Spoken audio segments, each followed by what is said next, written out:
Добро утро за Дарко Димовски, председател на Сојузот на синдикати на Македонија. Дарко, не се шегувам, треба да ви отвориме посебен канал синдикален, бидејќи сте... Јас не памтам, а долго памтам во демократска политичка историја на Македонија во последните 30 на години, синдикатите да биле толку активни, но рака на срце и да имаат ваков соговорник како што е оваа влада, што е право. Синдикатите, како и се друго во Македонија, се поделени на различни струи, вакви и такви представници, што е можеби демократски избор, но вчера ми беше Јаким Неделков, ти си втор пат за последните 10 на дена, по сите медиуми сте, се разбира најактуелен е штрајкот на образованието. Што се сегашните ваши утрински ставови по тој штрајк? Така е, синдикатите се актуелни на медиумската сцена, како што викате вие, но има и причина за тоа. Причината се овие кризи што ни се случуваат, а највише не погоди оваа воена криза, што не очекувавме дека и таа ќе се надоврзе на сите други. Да, овие пандемија, економска, енергетска и така натаму. И на вистина треба да се помогне во овој момент на работниците за да пребродат оваа инфлација, хиперинфлација што не се случува и недостаток на основните прехранбени продукти. Секој има право да го оствари штрајкот, но мора да кажам, штрајкот не е авантура. Она што ќе го видиш пред работниците како прв синдикалец, без разлика на која гранка припаѓаш, треба да го исполниш. Тоа ветување да го базираш врз основа на закони, колективни договори и кога ќе го поведеш членството во штрајк, да останеш доследен синдикален лидер и да не се пазариш, туку доследно да ги преминуваш законите и колективните договори, тоест одредбите кои се пропишани во нив. Чувствувам мала критика кон СОНК, бидејќи мислам дека вие имате разлика во нијанси околу овие ставови што се изречени синдикални во последниве 10 на дена. Ние на СОНК му дадовме безрезервна поддршка, лично јас како Дарко Димовски, председател на Сојуз на синдикати на Македонија, све до вчера. Вчера ишне ми се допадна излагањето на председателот Јаким Неделковски, бидејќи барем можеше да ја говори вистината до крај и кога ги поведе луѓето на штрајк, зборам за просветните работници, требаше да им каже што ќе се случи доколку штрајкуваат и кои се правилата на игра во штрајк. Тоа е ова што велите до крај да ја владее вистината. Мислите дека во таа смисла маневрирал и неточно информирал? Првен, СОНК, начело со Јаким Неделковски, штрајкот го организира по основ на зголемувањето на минималната плата, тоест нејзино согласување. Ако штрајкува СОНК по закон, и ако му се прекршени правата по закон, тоа не е така. Бидејќи законот вели 6 месеци има време, согласно тој член 8 од Законот за минимална плата, владата, работодавачот да ја усогласи минималната плата или да ја зголеми скалесто. Јаким Неделков тука во ова студио вчера вели, ама ние 6 години, 16 години преговараме со владата на тие теми. Зашто сега би чекали уште 6 месеци, како што дека законот така вика, дека ние како социјални партнери сме се согласили на тоа. А потребата за тоа да се случи ден побрзо, сега и веднаш, е неопходна. И тука го поддржувам. А мислите дека е тактичка грешка во прашање или се работи за... Да, за мене е голема грешка, бидејќи јас вчера му ги читав и колективните договори за основно и за средно образование. И ќе го извадам тој член 51, каде што он вчера не го дочита на пресот, и вели вака: остварување на право на штрајк. Работодавачот е должен да исплати надоместок на плата на работниците за време на штрајк, за работниците кои учествувале во висина за работниците кои учествувале во висина од основната плата на работникот, доколку синдикатот организирал штрајк заради кршење на правата на работниците утврдени со закон, колективен договор на работодавачот. И ставот 2 вика: работодавачот е должен да исплати придонеси за плата на работниците за време на штрајкот кои учествувале во штрајкот, доколку синдикатот организирал штрајк заради зголемување на правата на работниците. Негово колективниот договор, знаеш што му вели? Колективниот договор се согласува еднаш годишно. Значи, што значи тоа? Дека може до 31.12.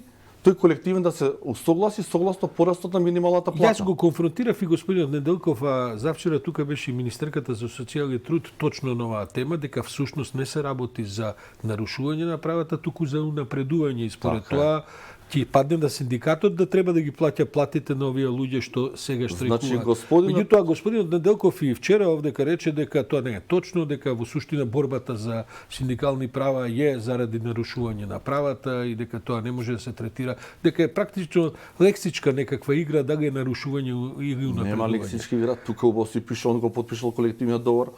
Он штрајко по ставот 2, работодавачот е должен да исплати предонеси, бидејќи работодавачот него му преговара согласно колективен договор вика до 1 година, согласно закон до 6 месеци. И јас да бев на Јаким Неделковски и Сојуз на синдикати на Македонија, ние ќе штрајкувавме од 1 септември.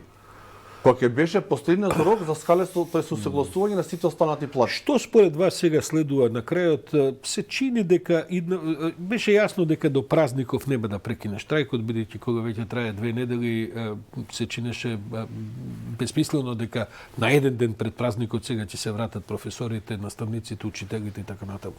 Што мислите дека ќе се случува од вторник натаму? Јас знам што ќе преземе Сојуз на синдикати на Македонија и јавно ќе го кажам пред целата македонска јавност. Ние уште денеска бараме итра средба, како што објави владата, она го назначила вице-премиерот Фатмир Бетики за да ја води групата за преговори за општиот колективен договор за јавниот сектор.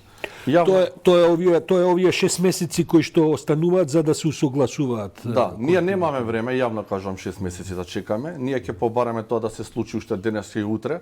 Денеска бараме средба со тимот на вице-премиерот Фатмир Бетики, каде што јавно ќе кажувам, ние ќе се држиме на одлуките од органите и телата на Сојуз на синдикати на Македонија и ќе преговараме за 2806 денара линеарно покачување на сите плати на сите работници во сите сектори, како во јавниот, така и во приватниот сектор. Тоа ќе ги опфати и наставниците, учителите. Тоа ќе ги опфати и наставниците, учителите, војниците, полицајците, здравствените работници, управата, администрацијата. Има ли државата пари за тоа? Ние ќе исклучиме со наша пресметка и треба во знак на солидарност, како што напомнев неколку пати и пред 10 дена во вашата емисија, колку што е порасната минималната плата, секој работник, без разлика на неговата сложеност на работа и степен на образование, да добија 2806 денара. Што се сигналите од владата на тоа прашање? Претпоставам дека нема да ги изненадите со тоа барање. Они прочита и на нашата веб страница, исто на веб и на Фејсбукот на Сојуз на синдикати на Македонија. Ние више целиот град е со наши плакати за 1 мај протест, штрајкови за достоинствена плата и така натаму. Нема потреба зашто да ги изненадиме, баш напротив, ние ќе ги извадиме фактите на маса и ќе преговараме врз нешто што сме го обеќале. Бидејќи Јаким Неделковски обеќа 18,4%, а по излагањето на влада, секоја негова изјава, чекаме добра понуда од владата. Другари, што правиме ние? Преговараме согласно закон и ги втуркаме луѓето во штрајк за 18.4 и чекаме понуда од владата. Па што ева квизот на Лила Филиповска, банкарот е владата, а Јаким Неделковски, Лила Филиповски ќе мика понудата важи или не важи. Дај малце сериозно. Кажувам, штрајкот не е авантура. Трпат работниците. Кај се мали платите во образованието и сега да им плати владата само при донеси. Па дај малце да се свестиме, да знаеме кој ни го води штрајкот, а не да слушаме само критики врз Сојуз на синдикати на Македонија која збори вистината. Ќе ве обвинат дека го компрометирате и го уривате штрајкот на. Јас го уривам штрајкот. Јас зборам само вистината што треба секој работник да ја знае, а синдикалниот лидер да вистински да се однесува како синдикален лидер. Какви се вашите информации? Дали се расположени синдикалците од овој сектор на образованието да го прифатат ова што вие го говорите? Ние имаме во Сојуз на синдикати прогресивен синдикат за образование и беше тука и председателот на сериозно разговарана на оваа тема и соопштено е нашите членови дека 2806 денара од чистачка, хигиеничар, служител до највисокот и ниво професор, наставник, учител, во знак на солидарност редно е да ја поделиме, да кажам, оваа криза за сите подеднакво по 2806 денара.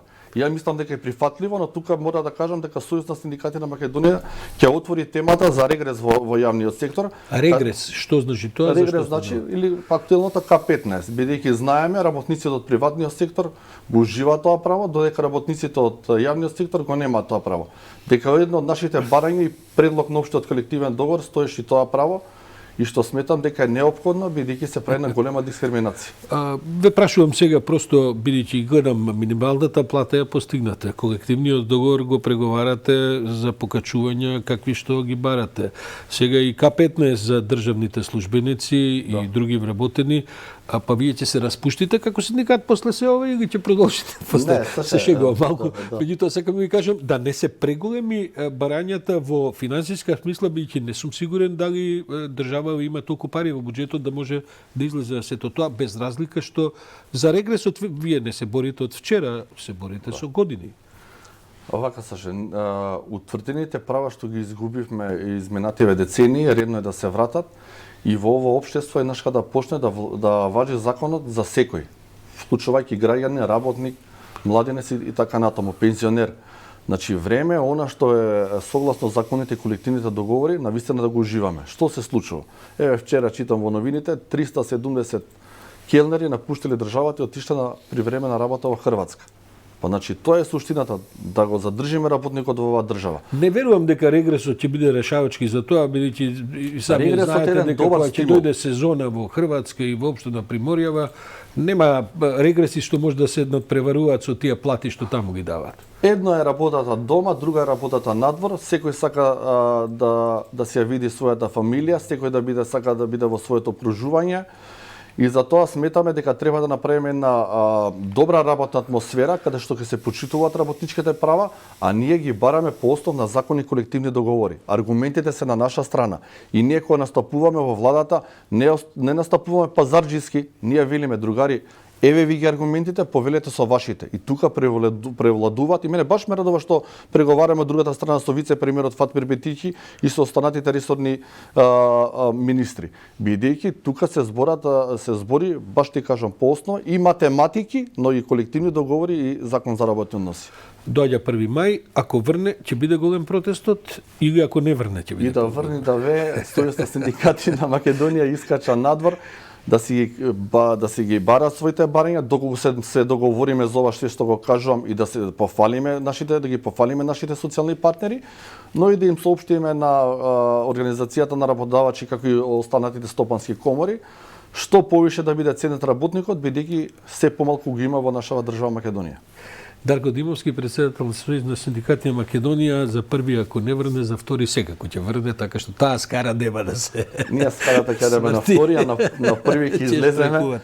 Да. Добро. Ви благодарам за ова утринско гостување, значајни работи, значи од тука практично заминувате во владата околу Пладне за да видите што ќе правите со овие барања. Ќе инсистираме да се видиме денеска со, еве што како што кажа вице-премиерот за економски прашања Фатмир Бетики и кога и да не викнат, ние сме достапни, спремни сме за време на празниците да ги отвориме вие прашања, бидејќи пак ќе кажам, аргументите се на наша страна, има што да понудиме, има што да побараме во интерес на сите работници во целата држава.